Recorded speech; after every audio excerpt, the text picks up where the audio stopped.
Hi guys, this is Professor Sai. I'm the Chairman and CEO of the XDT Group of Companies, composed of the following corporations and companies. Number 1, XDT and Company Incorporated. Number 2, Flight Travel Express. And number 3, A&A Consulting.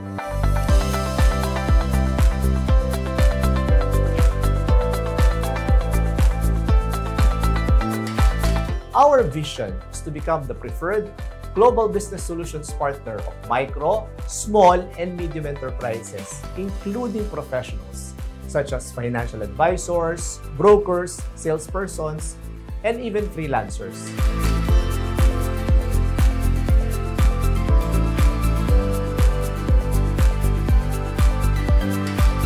Our mission is to provide services in the field of taxation, accounting, and business advisory on matters of investments, real estate, life and non-life insurances, and even flight and travel. Hi, I'm Ato Echevarri, a satisfied client of XDT and Company since 2021. As an HR consultant, XDT takes care of my tax needs, which gives you the peace of mind and the ease to do business. Sang ka pa? We deliver quality, value, and excellence to clients, customers, and even to our shareholders through the passion, competence, and integrity of our people, of our associates, and the company as a whole.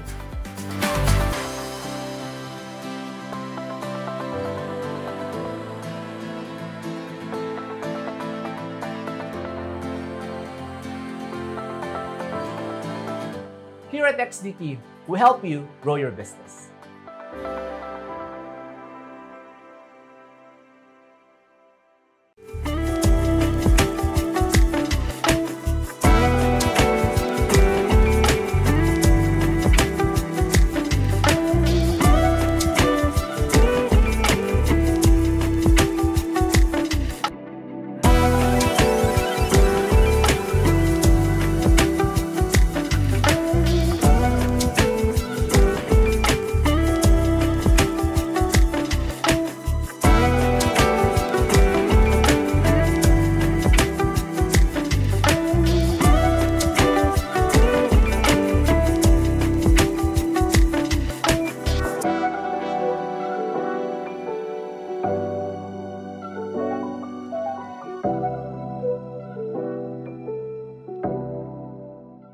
Hello!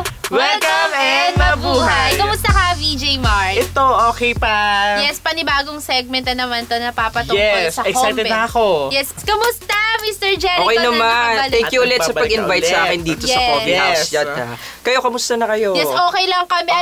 Alam mo bang sobrang saya namin ngayon? Dahil na-invite ka namin ulit. Kasi alam ko marami siyang ginagawa. Yes. Pero binigyan niya tayo ng onting time lang naman para masagot yung mga question ng mga kabuwisenyo at kabuwisenya natin ng mga nanonood. Tama. Kaya naman, wag na natin patagalin. Huwag mo nang patagalin, Vicky. Kasi alam kong gusto niya na ring sumagot. Talogin mo na agad. Siyempre, ang topic natin ngayon, mga kabuwisenyo at kabuwisenya ay napapatungkol sa Comben. Pero kasi alam ko, mga kabuwisenyo at kabuwisenya, yung Comben natin kasi tatlo yan. Yes. SSS, Pag-ibig, and PhilHealth. Pero, kay Mr. Jericho, ang tatalakayin niya ngayon ay napapatungkol, VJ Mark, sa SSS. SSS, okay. Para saan ba ang SSS? Pero, bago yun, ano ba ang SSS? Okay. So, magandang umaga, magandang araw sa inyong mga kabuhisenyo at ating mga kabuhisenya dyan na manonood natin. So, bago ko sagutin yan, ano nga ba ang SSS? Ang SSS ay isa sa ahensya ng Pilipinas na nagbibigay ng insurance sa mga manggagawang Pilipino.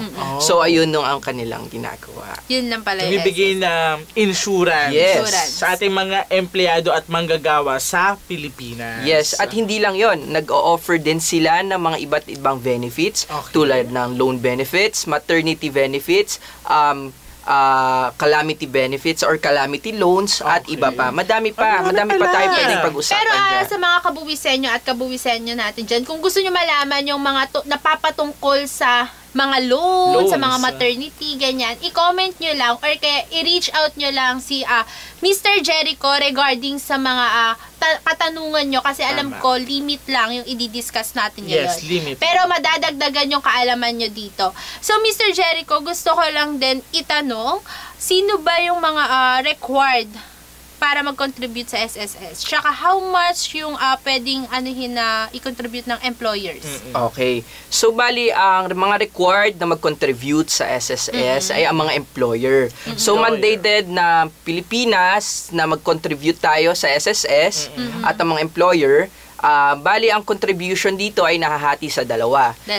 Ang porsyento ng employer is mas malaki kaysa sa porsyento na ibinibigay or ibinabayad ng isang empleyado.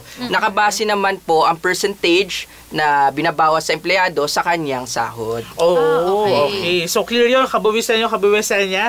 Ang percentage ay nakadepende sa sahod. Yes. Ang employer at employee ay magkahati. Tama yes, ba? pero mas malaki po ang binibigay ng employer. Pero dagdag ko lang din na tanong, Mr. Jericho. Yes po. How often should employers remit SSS contribution? Okay, so magandang tanong po yan dahil marami po sa atin ang hindi nakakapagbayad ng SSS dahil nakakaligtaan nila ang mga due date na dapat nating tandaan. Actually, dapat VJ Mark, kahit tayo, kailangan nating matandaan yun. Kasi hindi naman yan para sa mga kumpanya natin kundi para sa sarili natin yan.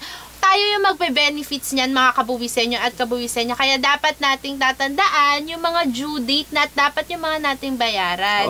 Kasi isipin din natin, mga kabuwisenyo at kabuwisenya, kung ano na ba tayo pagtapos ng trabaho natin. Tama, di ba? Ano ba yung makukuha natin pagtapos ng trabaho? Meron ba akong makukuha? Yan lagi yung tinatanong Kaya, go, Mr. Jericho. Okay. So, bali, ang contribution natin sa SSS ay nag-start sa 10th day of the month. 10th day of the month. Yes. Hindi ba siya pwedeng, kunwari, mas mapaaga?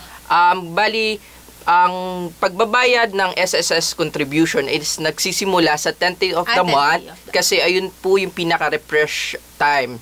And ang due date naman po natin ay natatapos sa end of the month or 30th or 31st. So it means pa na 10th day of the month yung start, onwards na yon. Yes po. Okay. At wag lang tayo lalagpas sa end of month. Okay. So may penalty ba na nangyari? Yes po. Mayroon po tayong penalty. Alam mo, yung penalty na yan, hindi na yan pwedeng mawala. Hindi na talaga. Ang sakit sa tenga. Masakit sa tenga.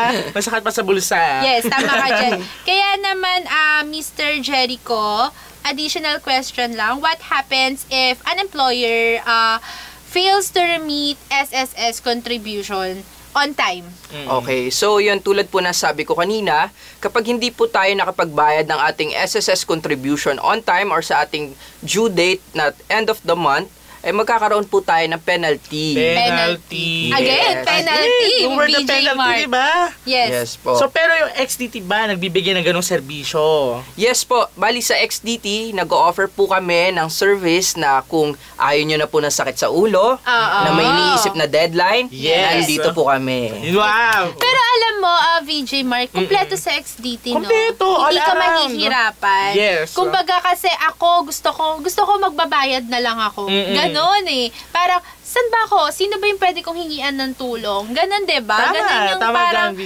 nagiging thoughts ngayon ng mga kabuwisenyo at kabuwisenya natin. Magbabayad na lang siya, kumpleto na ang papers. Yes. Ready na talaga lahat, diba? Yes, tama full ka package. Dyan. Pero syempre, VJ Mark, hindi lang naman tayo basta-basta mag-a-apply. Kailangan natin malaman ano ba yung procedures, Mr. Jericho, para mag-register as employer sa SDT. Sa XDT, sa SSS, sorry. SSS. Okay, so bali kung kayo ay bagong business at madami na kayong empleyado at nagpaplano po kayo na i-register ang mga empleyado nyo sa SSS para magkaroon sila ng benepisyo. So may mga requirements po tayo na kailangan para magawa po natin ito ng tama. So ang una po natin kailangan gawin is pumunta tayo sa pinakamalapit na branch sa inyong barangay or sa inyong lugar kung saan merong SSS branch. At meron po kayong mga kailangang requirements na fill-upan or sagutan upang masubmit doon At ang una po sa requirements natin is yung tinatawag natin na SSS R1. So ano po ba ang SSS R1? Ang SSS R1 po ay ang mga nakapaloob po dito ay ang details ng inyong company. Okay, so details. So papel ba yung R1? Yes po. Papel. Sasagutan nyo siya doon mismo sa branch, or pwede naman kayo mag-print online para pag print nyo, pupunta na lang kayo sa branch na may sagot na po yung papel. Oh, wow. Okay. Para hindi hassle, no? Yes. Okay po. So, pangalawa po, SSS R1A. Ano naman po ang SSS R1A? Ito naman po ang detalye ng mga empleyado nyo. So, importante din po yan dahil sila po yung i-register nyo para kapag nagbayad na po kayo ng contribution, papasok po sa kanila mga SSS number. So, ayun. Okay. So, syempre, di ba may mga procedures tayo? Kunwari, na gusto ko malaman, paano ba ako malalaman if verify na ba ako sa SSS, Mr. Jericho? Okay po. So, magandang tanong yan, Miss Shannon or BJ Shannon, kasi marami pa po sa atin na mga SSS contributor or SSS member na hindi na mo monitor ang kanilang contribution. Bakit po? Dahil hindi po nila alam kung saan makita or mamomonitor ito. So, bali, mamomonitor po natin ang ating SSS contribution sa sss.com.ph or sss.com.ph. Dito po natin makikita kung meron na po kayong online account sa SSS. Lahat po ng details ng about sa inyong account, nakapaloob na po yun doon. Okay. Complete package siya rin pala. Hindi na Yes mahihirapan. Pero gusto ko lang din, additional question lang, Mr. Jericho. Since may mga form tayo, may mga application tayo, saan tayo, is it okay ba kung mag-a-apply tayo through online or kailangan bang physical? Face to face, oo. Bali, ang pag-a-apply po ng SSS number is online, pwede po. Online. Okay. Pero magkaiba po yung SSS number ng member and SSS number ng employer. Okay. Kapag sa member naman po, pwede natin itong gawin online. Napakadali lang po. Ang proseso po ng paggawa ng SSS or pagkuha ng SSS number online is pumunta lang din po kayo sa kanilang website at i-click nyo lang po yung register, and may fill upan lang po kayo at lalagay nyo lahat ng details na kailangan, and magsisend po sa inyo ng email si SSS na may link na pwede nyo i-click na nandun na po yung barcode and mga SSS number and iba pang details na pwede nyong gawin. So, yung mga requirements na yun, through online siya. Yes Pwede po. Pwede ba siyang F2F, face-to-face, o pupunta sa physical na SSS branch? Other Pwede, requirements, gano'n? pwede naman pong pumunta sa physical branch, pero ngayon po talaga is ang suggested is mag-online. Kasi mas better. ang pagpunta na po natin sa branch is ayun na po yung pag-permanent natin ng ating SSS number. Okay. So, pag online, hindi pa siya permanent. Yes po. I-verify pa So, siya. kailangan puntahan. Alam ko, dapat siguro mas maganda, kailangan after mo mag-register online, kailangan dumiretso ka na agad. Oo, Yes. pumunta Kasi na gusto sa ko tanongin pinakamalapit din na kay branch. Mr. Jericho, kung may expiration ba, if nag-online ako na application, nag-apply ako doon. Through online? Oo, through Okay. online. Okay po. So, bali sa tanong po na yan, wala po tayong expiration or hindi po nag-expire ang ating temporary SSS number. Okay. Ang limitasyon lang po dito kapag temporary pa lang po ang inyong SSS number is hindi po kayo pwedeng makapag-avail ng ibang benepisyo sa SSS. Ayun. Ang pwede lang po gawin dito is mag-contribute lang, Contribute magbayad lang ng lang. contribution. Okay. So, ang suggest ko po sa inyo or ang aking gustong tips sa inyo na mas mapadali ang inyong SSS contribution is pumunta na po kayo sa lalong madaling panahon sa SSS para mapapermanent na po natin at para mapakinabangan nyo naman ang Talaga binabayaran naman. nyo. Hindi, pero VJ Mark, additional question lang ulit. Okay. Kasi para sa akin to eh. Paano na lang pag wala na akong trabaho. Tama. Pero syempre gusto ko ding itanong Mr. Jericho, Yes po. since sinasabi mo nga na through online, ganyan, hindi ba magkakaroon minsan ng problem sa online kapag Sa system nila, sa conflict? system? Okay Magda-down naman. na. Feel ko okay naman. Pero ano yung mga pwedeng challenges kapag nag-online ka din? Okay po. So, bali ang challenges natin kapag nag-online register tayo sa SSS, hindi naman po natin maiwasan na nagkakaroon tayo na mga maintenance sa ating Maintenance. website. Ayun. And of course, lahat naman po na nararanasan natin ang internet connection loss. Yes. So, kapag may mga gano po kayo na encounter na problem, ang gawin nyo lang po is hintayin nyo lang hanggat maayos po yung website or pumunta na lang po kayo sa pinakamalapit na SSS Para branch. sure. Yes, Pero para ano, sure. kunwari ako, Mr. Jericho, sa Quezon City ako nakatira. Pero yung work ko sa may Mandaluyong, Yes, is it po. okay lang ba kung sa Mandaluyong ako mag-register as long as may malapit sa aking SSS? Yes po, Okay. pwede naman po yun. So, walang Akala ko- problem. Kahit anong branches, Oo. basta may pinakamalapit na SSS branch sa inyo, pwede. Kahit saan ka pa nakatira. Yes, Yeah. kaya sa mga Okay. kabuwisenyo at kabuwisenyo natin dyan, na mga nanonood ngayon, huwag kayo mag-hesitate. Tama, Diba? tama. Na akala nyo na baka dito lang ako pwede mag-register kung saan ako nakatira. Hindi po. Kahit saan po pwede kayo, basta malapit at agad-agad nyo pong mapupuntahan para naman ma-verify agad at ma-permanent. Tama, Para ma-permanent. ma-permanent agad yung account nyo sa SSS. Okay. So, i-clarify ko lang din po sa karagdagang informasyon ng ating mga manonood. Pagpunta sa iba't ibang branch is maaari lamang po sa SSS number. Hindi po ito SSS number. yes ng isang member. Hindi po ito applicable sa employer number. Kasi magkaiba kapag sila, di ba? employer application number po, kailangan po nyong malaman kung saan yung vicinity map or kung saan located yung business nyo dahil dun lang kayo pwedeng mag-register. So, ang next question po is, how can employer verify their number to SSS membership status? Okay. So, mabe-verify po natin ang ating SSS employer number sa online or sa website din po ni SSS. Okay. So, online din pala. So, hindi na rin mahihirapan. Yes po. Kaya mas madali na pong mag-check ng mga status ng ating COMBEN or COMBEN. compensation benefits. Okay, nice. Go, VJ Hindi na Mark. pala mahihirapan tayo, no? Siguro tayo, para isip natin, pag nakita na kasi natin yung listahan ng mga requirements, mahirap. Nakakapagod eh. But because of the XDT, Yes. di ba? Yes, tama po. Kasi lahat na eh. Oo, Kaya hindi ka na nila. Kumbaga, mahirapan. information na lang ng clients yung kailangan ng Yes, XDT. tama ka dyan, VJ Shannon. Kasi baka akalain nila, business lang. No, mga kabuwisenyo at kabuwisenya, pati na rin Comben, pwede na rin Meron. asikasuhin Yes. ng Oo. XDT. Hindi ka na pipili ng pagkahaba-haba. Gumising ka ng maaga, pumila ka sa isang branch, hindi na. Yes. Because of the help of XDT. XDT.